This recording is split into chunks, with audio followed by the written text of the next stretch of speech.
All right, hello there, welcome back to another wee bit different video.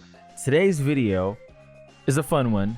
We have, and I put this in a non-scripted way. I'm just saying this off the top of my head because I don't really know how to explain this. But we have a gaming debate tier list video. Now, some of you are like, what does that even mean? Basically, we have topics of discussion. For example, Nintendo Direct rumors, nitpicking graphics, the Game Awards, all this kind of stuff. And we are going to put into tiers how valid the debate is. The best of the best being, it's a great debate. Honestly, it's a good discussion to have. Two is a good debate. It's not great, but it's solid. I think a lot of people would still enjoy having this debate. Neutral being not really for nor against. It may have some uses to a certain crowd, but most people really wouldn't pay too much mind. Not worth it, meaning it's just not worth talking about it. Like, why is this even a discussion? This is just stupid. Like, there's a clear and almost obvious answer. And then pointless is there is a clear and obvious answer. There's literally no reason why this is a debate. So to give you guys an idea of how this is going to go, a great debate, for example, would be turn-based combat versus action, because you can legitimately make a great argument for either or, and they will both be really good because there are so many video games out there. You know, and I'll go more in depth into this, by the way, but for now I kind of want to leave it really vanilla, just showing you guys an example of a great one. And then a great example of a terrible debate would be something like where is it? I saw it. No, it's not that. Gamergate. So I actually had to look this one up, but once I found it, I thought it was extremely stupid. This is an example of a terrible debate. Like, there's just a debate subject. There is just no point in talking about this. Gamergate was a loosely organized, misogynistic online harassment campaign in a right-wing backlash against feminism, diversity, and progressivism in video game culture. Basically, it conducted using the hashtag Gamergate primarily in 2014 and 2015, and it targeted women in the video game industry, most notably a feminist critic and video game developers as well. The harassment campaign included doxing, rape threats, and death threats, which I'm going to leave it at that. But if you think Gamergate should be a thing and you want to have a debate about that, I'm not having that debate with you. That's a pointless debate because you're clearly a sexist and a whole lot of other words that I'm not going to put into this video. So that is a pointless debate, because if you think those things, we are going to go nowhere. We're going to be forced to agree to disagree. And if you don't even want to agree to that, then we're forced to disagreeing. So a wonky start to the video, and that I had explained a little bit more in detail how this is going to work. But again, a great example of a great debate, turn-based combat versus action. A pointless example, meaning this shouldn't be a debate at all. This isn't a discussion, is Gamergate. So anyway, we're going to get into all of these and see how it goes. Let's start with Metacritic. I think Metacritic is a neutral one. So people think that Metacritic should be super like factual and that, hey, this had a bad score, so it's a bad game. Or some people think that the audience score is more important, or the critic score is more important. Like, there's so many things to it. Like, honestly, it's just a neutral debate for me, because there are things that are valid from all sides, but ultimately Metacritic is largely an opinion. Actually, it's all entirely opinion based. You know, what might be a good game to you might be a bad game to the next guy. So neutral, right? Because ultimately it's so opinion based, and it's like, technically you can argue a lot of these are, but with Gamergate, that's just not even logical thinking. That's just being sexist. With Metacritic, it's like, okay, you are actually just judging a game for what the game is. Next up, we have anti-woke / censorship. Honestly, dude, I think let video games just, you know, go the direction that they want to go. Let developers go the direction they want to go. It is pointless to talk about anti-woke and censorship and get political with video games. Video games are meant to be fun. Let's have fun. By the way, if you haven't picked up on this already, I'm going to have opinions of my own. And if you disagree with them, by all means, that's okay. But keep it civil. You don't need to be toxic. But I will say, it is pointless to have this debate. The reality is, developers are artists, and they just want to see their art through, and we get to play with their art, which is really fascinating because, you know, people that draw, people that make music, you know, you get to see or listen. But with video games, we get to play, and so it's a lot more interactive, in my opinion, at the very least. So Anti-woke censorship. Don't add politics to video games. Video games are really great as they are. Boycotting games. I don't know any video game that needs to be boycotted. Like if someone came up to me and said, hey, let's boycott Helldivers, or even a game with bad reception right now, Mortal Kombat 1, I would say boycott. Why would I just don't think there's any real point to boycotting games. Like if you don't want to play the game, then don't play it. You know what I mean? Like if you have an opinion about a game of it being disappointing, state your opinion by all means. But to go as far as to boycott a game, that seems pretty extreme, unless the game itself is extremely toxic or there's some really hateful messages being spread on that video game. But even then, it's like boycotting is really extreme for video games. I would say this is a pointless debate. The console wars is a debate that's not really worth having. I would say it's definitely not worth it. Reason being is that it's pretty obvious right now, PlayStation is the top dog with the consoles, and you may prefer Xbox. By all means, that's totally okay. You may prefer having that Game Pass, you know, totally valid. It's a valid opinion, but there's not much more to it anymore.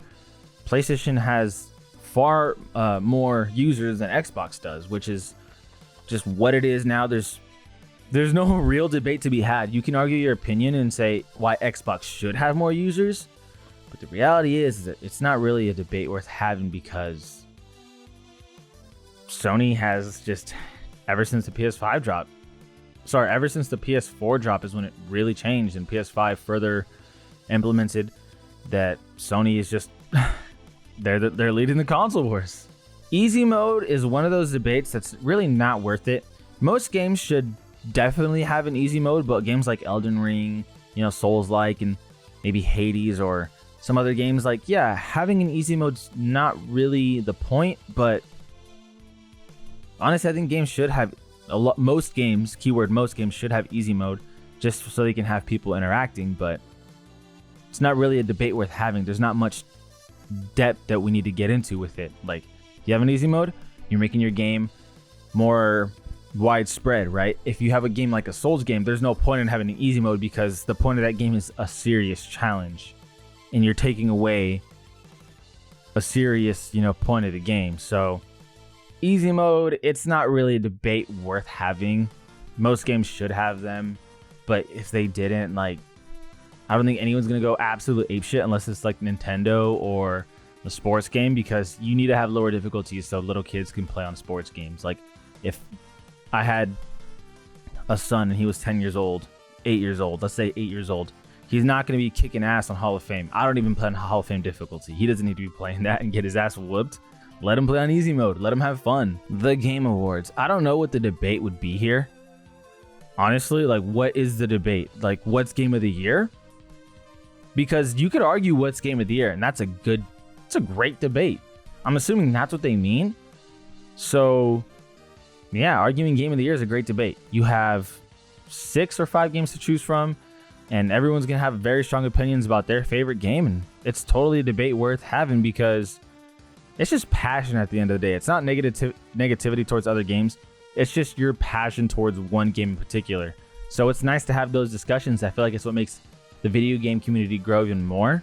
I would say the Game Awards is a great debate to have just in general with, you know, your fellow gamers. Japanese games versus Western games. I mean, I don't think there's any real point to this, but I would say neutral. Like, people might just want to talk about it just to talk about it, but I don't think it's doing any harm or any justice, really. It's just one of those things where it's like, oh, a preference, that's it, nothing more to it, right? Neutral is definitely the spot that I would say it is off the top of my head. Maybe I'm missing something, but it's not really a hot topic for a reason, right? Like, who really talks about it all too often? I'm not sure.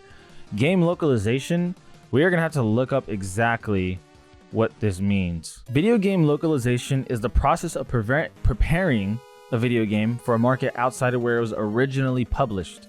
That doesn't seem bad. Producing a video game content for a specific region.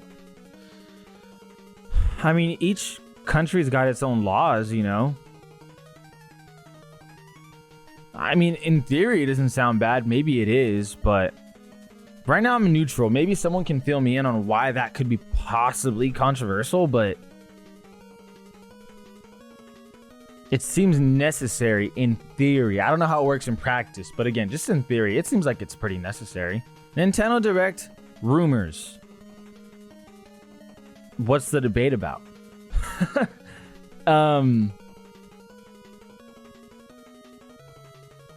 What, like, do people say it's coming out on this day? No, it's coming out on that day? It seems pointless. But again, I won't honestly leave it with these. I would say probably not worth it, but maybe you can get into a little bit of detail. I don't know. It just doesn't really make sense to me. Like, what is there to debate about? You know, with easy mode and console wars, I would say it's not worth having because there just flat out should be an easy mode for a specific, you know, group of gamers, right? Little kids, or even my girlfriend who's never ever played video games. You know, whenever I hand her the remote, I like her to take it easy, not have to worry about so much crazy shit. Easy mode should be a thing. Now, all games aren't going to have it, and that's fine. My girlfriend's not going to play Elden Ring, but that's, like, what is there to that? What is there to console wars? You know what I mean? Like, these things I feel like are just really not worth having a discussion about. Nitpicking graphics is one of those things where it's like, if you can take bad graphics, good for you. But this is something that is truly neutral, because if someone doesn't like the way the game looks, it's pretty much impossible, not literally, but it's virtually impossible to get them to change their mind and say, okay, suddenly this looks really great, as long as the graphics remain the same. Sorry, I had to take a quick phone call, but what I'm saying is, if someone thinks something looks bad, like if they see a girl and they're just not attracted to the girl, and she looks the same exactly 1 year later, they're probably gonna think to themselves, no, I'm still not, I'm gonna nitpick over the looks. Same with the video game, same with art in general. If you see a picture and you're just like, you're not feeling it. You see a picture and it's someone's art, whether they drew it or they painted it, and you're like, I'm not feeling it. You're probably gonna feel the same way a year later. The point I'm trying to make is, it is what it is with how people think about that and how they perceive a game's art. So if there's a deeper meaning to it, sure, but with graphics, what you see is what you get. Like, that's graphics. So honestly, it's pointless. Like, people, if they want to nitpick graphics, that's fine. You can't, there's no real debate to that, honestly. Like, you can debate whether or not you can tolerate it, but if someone wants to shit on the graphics, that's fine, you know, assuming that it actually does look like shit. But again, that's where we get into subjective conversations. But it really feels pointless to talk about, hey, this does not look like shit, but the other person's like, yeah, it does. Well, it's like, okay, well, if that's what I think, then you move on. Okay, so this is an interesting one. I think this is a great debate, honestly, because now you're getting into more deeper meaning and plot and all that kind of stuff. So, good game, but not a good series game. And the quote in itself is the debate. So, for example, this is not how I feel, but this is an example. Resident Evil 5 is a good game in my opinion. It might not be a great series game, like it might not mix well with what the series has done thus far, but it's a good game. Now, I actually think it's a good game for the series and in general, so Resident Evil 5 fits the bill for both. But just to give you guys an example again, you can like that game, but you might not think it makes sense for the series to drop that game. This is a great debate because now you're getting a lot more in-depth into story, into how things pan out, into how things play out, obviously, with your decision making, or maybe it's not a story that leads to several decisions. Maybe it's just one linear path plot. That could still be something that you really enjoy. So I think that's a great debate to be had. Next up, we got 30 FPS versus 60 FPS. 60 FPS is 2 times better than 30 FPS. Like, that's... What's the debate to be had here? You know what I mean? Like, all these suck. Include, like, what is there to argue? 30 FPS sucks compared to 60 FPS. Who's gonna try and do a debate about that? And if they do decide to do that, why? Whatever. On to the next one. Gaming is a waste of time. This is a pointless debate. You know what? Hold up. it might be a not worth it debate. I wouldn't go as far as to say it's pointless. Here's my reasoning. If I had a conversation with my grandma and she said, I just don't see the point in playing video games, I could actually want her to genuinely know, and it's not pointless because she may be able to take something away from it, but it's likely not going to make an impact with her, if you guys get what I'm putting down here. So if I say, hey, Graham, I play this because it helps with my stress or helps with this or helps with that, she could associate that with, oh, well, people that read books, helps with their stress or it entertains them.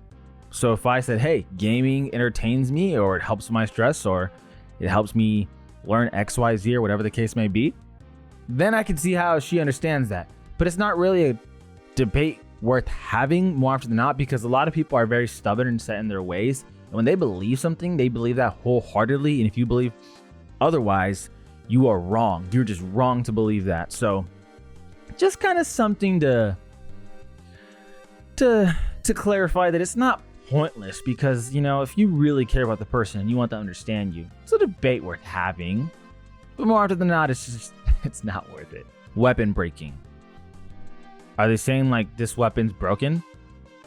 Wait, hold up. We may have to do a little bit. Weapon breaking, meaning we're gonna have to do a little bit of detective work. It's basically an overheating mechanic where you have to repair it instead of reloading. Repair instead of reloading. I hate that shit. No numbers means you never quite know when your gun's about to stop working. That's for this specific game. But yeah, if my weapon breaks on me,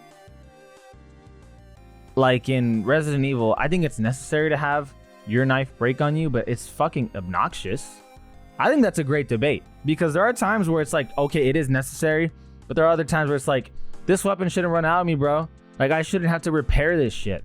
So I think that's actually a really great debate. Honestly, dare I say good, because I don't think it's as good as turn-based combat versus action. I think that's just a great debate because you can get a lot of comparisons with several games and say which one's better. Not that, you can get a factual answer, but with weapon breaking, I don't think it's as good as these three, because it doesn't require as much like depth and knowledge going into it. But I think it's a good debate, to say the least, because you still have to know a decent amount about video games. You don't have to know a whole series. You don't have to follow all the games on the Game Awards, and you don't have to compare, and contrast between combat versus action, turn-based combat versus action. I think that is these top three require more homework as opposed to weapon breaking. Yellow paint. So this one I actually had to look up, and it's a very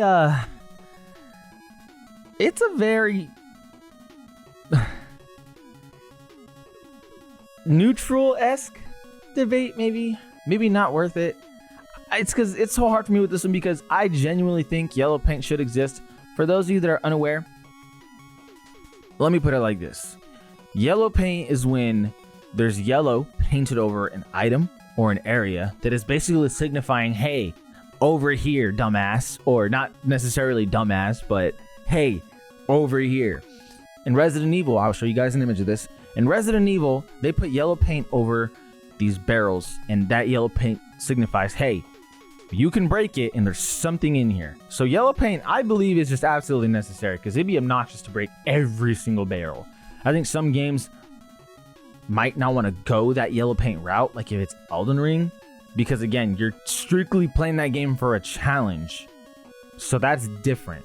But most games, like, don't be obnoxious. Don't waste the player's time. Like, let's just focus on fun, and yellow paint should be used as accessibility. So I would go as far as to say, as it's not really worth having, because if someone says yellow paint is stupid, then I feel like they're not letting the game developers take the game in the direction that they want to go. Like, if someone's going to include yellow paint, they specifically want it to be, a little more stress-free. If someone doesn't include it, they want it to be significantly more challenging. To me, it seems pretty self-explanatory why you wouldn't or would put it on. But you can have the debate. I just don't really think it's worth it. You got to be open-minded when it comes to the video games you play, and I'm very about that, is letting people create the art that they want to, which is why all these are at the bottom. They're either really pointless because there's a factual answer, like 60 FPS is infinitely better, not infinitely, but it is definitely better than 30 FPS. Nitpicking graphics is genuinely pointless because people just have a definitive opinion on that. And the rest of these three, they're just like they're people that are trying to control others, and it's fucked up. But we won't get into that. Again, let's not turn the game into politics. Let's just enjoy the video games that we enjoy. If we don't enjoy it, let someone else pick up the controller and give it a shot. But all in all, this is my 2 cents on the tier list of, how would I word this again? What is a good gaming, what's a good subject of gaming that's good for debates? I don't even know how to fucking title this. I'll figure it out once you guys see the final products in the video. But as always, I appreciate you guys for watching. Let me know what you think. If you think these debates are worth having or not worth having, or just something you agree or disagree with me on. As always, let's keep it civil, but as always as well, this is All Even Different. All We've Been Different. And we out.